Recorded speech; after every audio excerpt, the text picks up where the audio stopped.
There's a fire burn the fire brigade.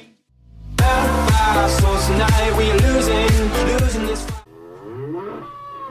All right, Capones, here we are for our first episode of Talking Bull. Now, what is Talking Bull going to be? It's going to be basically a conversation piece, a table talk, if you will, about the great sport of soccer/football. And Carl Bull is so very knowledgeable, we're going to have a couple of new aspects to it. And we'll get to Carl Bull here in a second. First of all, we're going to have Mess with the Bull, Get the Horn segment. That's where a caller, a Capone, gets to call in, ask him a question. Now, if you stump him, we're going to give you a giveaway on Top's Kick. We're going to give you a card. But if he gets it right, you have to donate $5, $5 US, it's not much, PayPal, to this channel to help this channel grow. It's kind of a money-making thing, and also at the same time, more interaction with the Capones, and you get to test Carl Bull, which should be fun because he's going to be a little bit on the sauce. Carl, what's up, man? Cheers, guys. How you going? Welcome to Talking Bull. So what we're going to do is we're going to have a match of the week. It's the most important match that we see in the BPL each week. In this case, for this week, we're going to have two matches that we're going to talk about. But before we get into that, Carl Bull, welcome. Welcome, sir. Thank you very much. Pleasure to be here. It's awesome. Talking Bull, first episode. You know, let's smash it out. Number one on the charts. This is the number one show now. We're going to be rocking and rolling. Yeah. Yep. Got the hat on, got the scarf, got a beer on. Good old English beer. Congratulations to Leicester, champions. The underdogs, yeah, Chris Price, my mate, misses the open top bus because he's going on holiday. Unlucky. Very, very unlucky.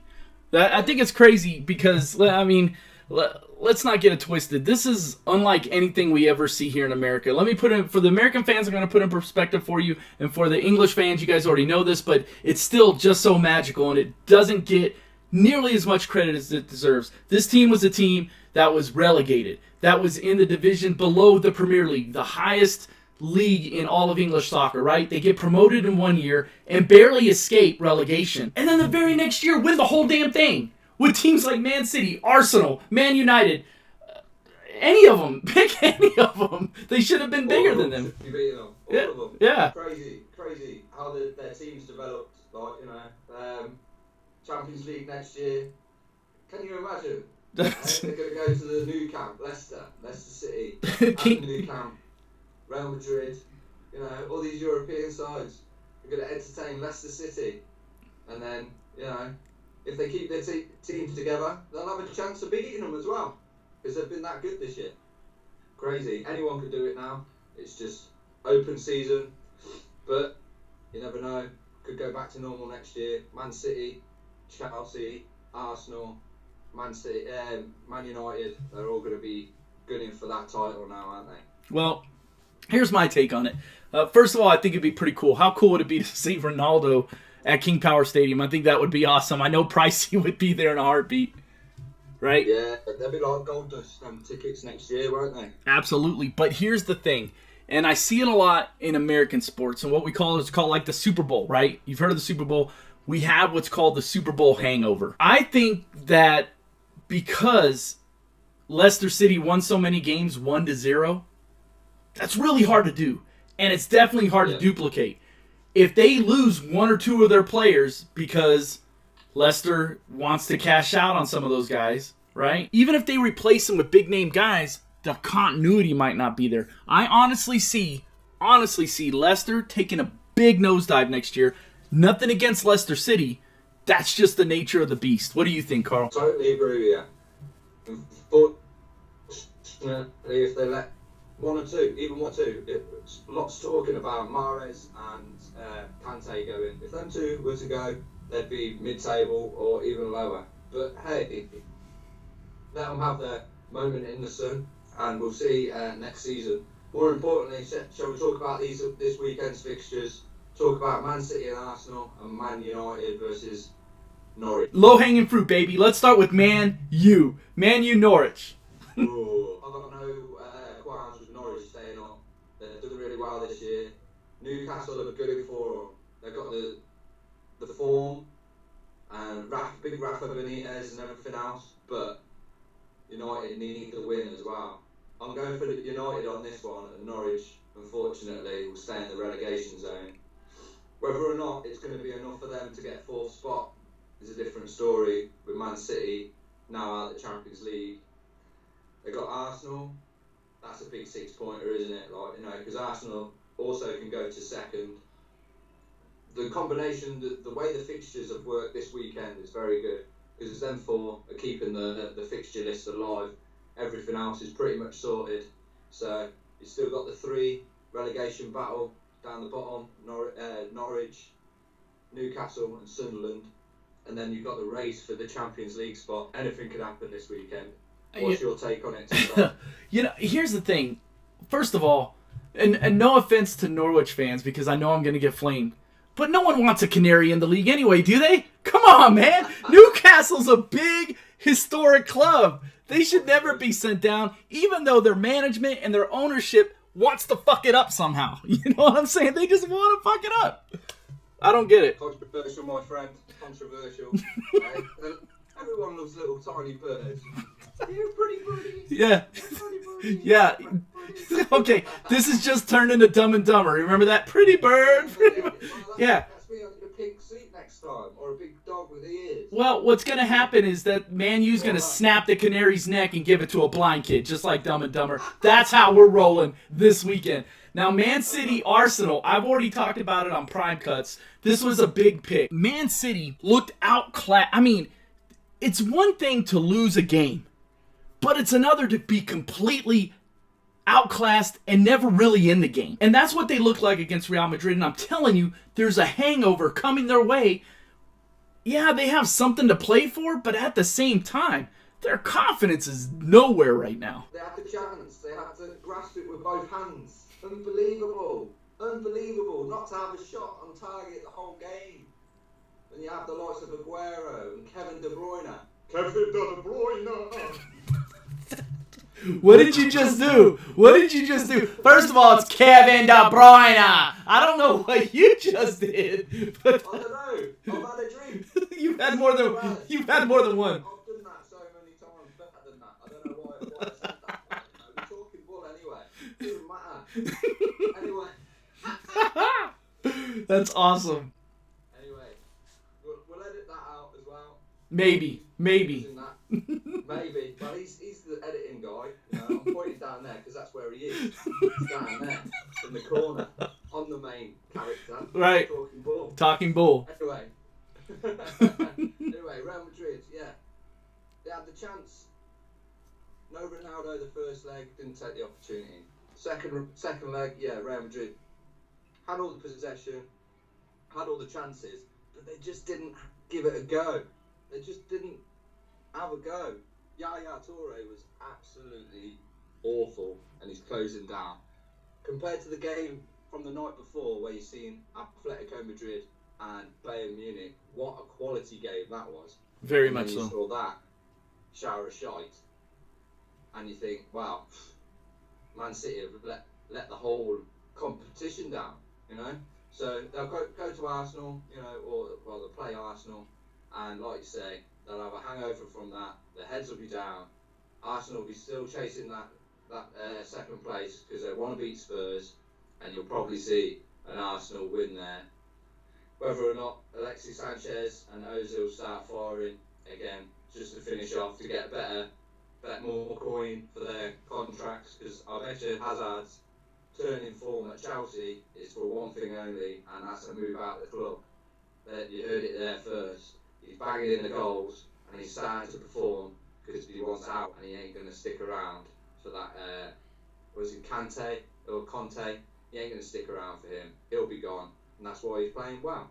Very simple.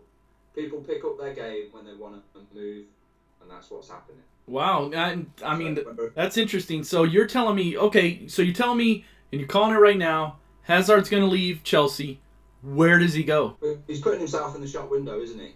He's just said, look, I'm back with form, look at me, come off the bench, bang, bang, boom, you know, gets two on tops kick, he gets two team of beat cards, you know what I mean? Ain't heard of him all season. Season before, you couldn't get enough of him. They were dishing out the cards left, right and Chelsea for him. Pardon the pun. But where does he go? If we've got to go abroad now, I would have thought. I don't think anyone in the Premier League will touch him after seeing him week in, week out. Probably Spain. Could go to a nice club in Spain. Maybe Atletico Madrid themselves or something like that. I can't see him going to Real Madrid or Barcelona. He's just not the right fit for either of them. Whether or not he goes to Atletico as a third, or he could, you never know, kind of like go for a money move to PSG.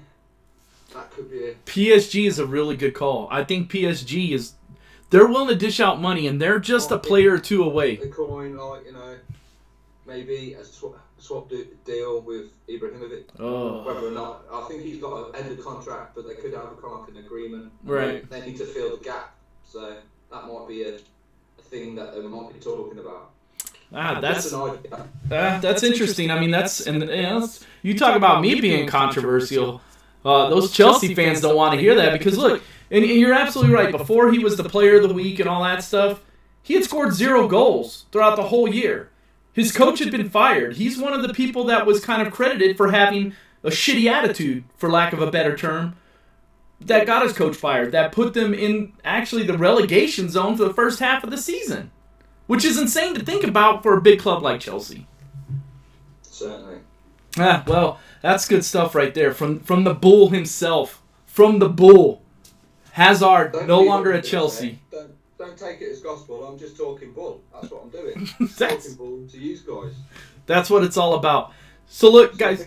Yeah, so what we're going to do, guys, remember, what we would like you to do is, well, there's going to be a few aspects. First of all, in the comments down below, give us some questions. Now, this isn't about when you mess with the bull, you get the horns, right? That's going to be a completely different segment where one of you guys call in for that stump question. This one is, put your questions down below so that we can answer those questions. We can talk about them. We'll bullshit about them a little bit. We'll throw some jokes your way. Maybe he'll have more beers. Maybe he'll be stumbling and you can't understand him, like when he said Kevin De Bruyne. But look, this is Talking Bull. This is Carl Bull's show. I'm happy to host it. I think it's amazing. Carl, thank you so much, man. Thank you very much for having me, T-Bone. We got through a lot of stuff, you know what I mean? Got to do the giveaway before we go. That's right. But if we try and get some kind of structure to this lineup, we've got a few things coming along in the pipeline. This is a bit of a preview show. It's a kind of like it's in the work, shall we say. You know, we will get better, we will flow better, and we'll make this, like, you know, the #1 show, #1 viewed, and hopefully everyone will watch it on a Saturday morning before the football, and we can give our opinion, and then the following week you can say, we got it all wrong, or we got it all right. Yeah. Anyway, let's crack on with that giveaway.